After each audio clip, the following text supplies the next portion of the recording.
আল্লাহর নবী অন্য হাদিসের মধ্যে বলেন, মুসলিম শরীফের হাদিস, মান হাজ্জা, আল্লাহর নবী বলেন, আল হাজ্জুল মাবরুরু লাইসা লাহু জাযাউন ইল্লাল জান্নাহ, কবুল হজের সওয়াব আল্লাহর দরবারে জান্নাত ছাড়া অন্য কিছু নয়। জান্নাত পেয়ে যায় কবুল হজ করার কারণে, হজ হয়ে গেলে জান্নাত পেয়ে যায়। বাবাকে নিয়ে আসতেছেন, হজ করে আসছে, 70 বছরের গুনাহ মাফ হয়ে নিষ্পাপ হয়ে আসতেছিল। রাস্তায় আসার পরে একটা মাজার পাওয়া গেল। মাজারের মধ্যে একটি টাকা দেওয়ার সঙ্গে সঙ্গে জীবনের সমস্ত আমল বাতিল হয়ে যায়।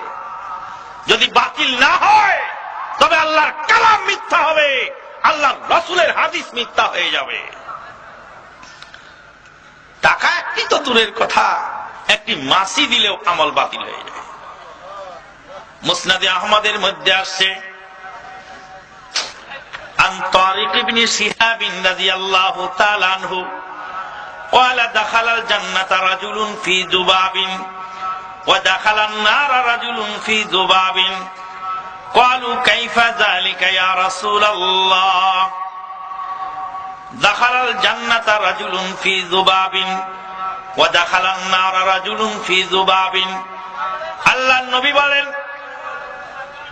তারিক বিন শিহাব হতে বর্ণিত মুসনাদে আহমদের হাদিস, আল্লাহর নবী বলেন, দাখালাল জান্নাতা রাজুলুন ফি যুবাবিন, একজন ব্যক্তি একটি মাছির কারণে জাহান্নামে চলে গেল।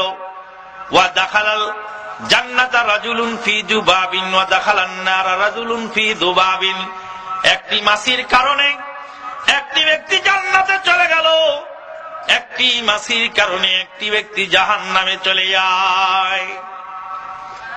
সাহাবায়ে কেরামগণ আশ্চর্য হয়ে জিজ্ঞেস করলেন, ইয়া রাসূলুল্লাহ, মাছির কারণে জাহান্নামে যায় জান্নাতে যায় কেমন কথা বুঝতে পারলাম না।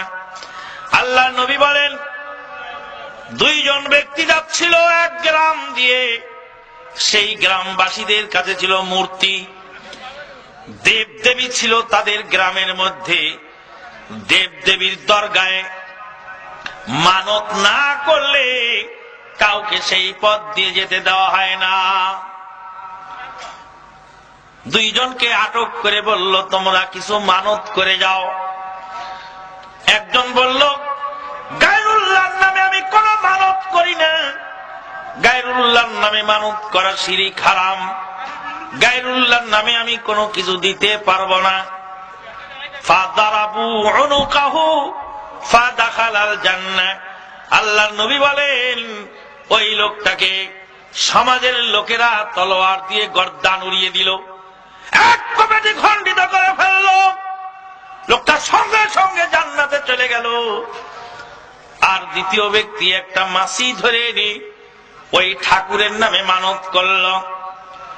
মানত করার সঙ্গে সঙ্গে ফাখাল্লু সাবিলাহু, তারা তার রাস্তাটা ছেড়ে দিল। ফাদাখালান নার, আল্লাহর নবী বলেন, উম্মত রে, একটি মাছি দেওয়ার কারণে জাহান্নামী হয়ে যায়।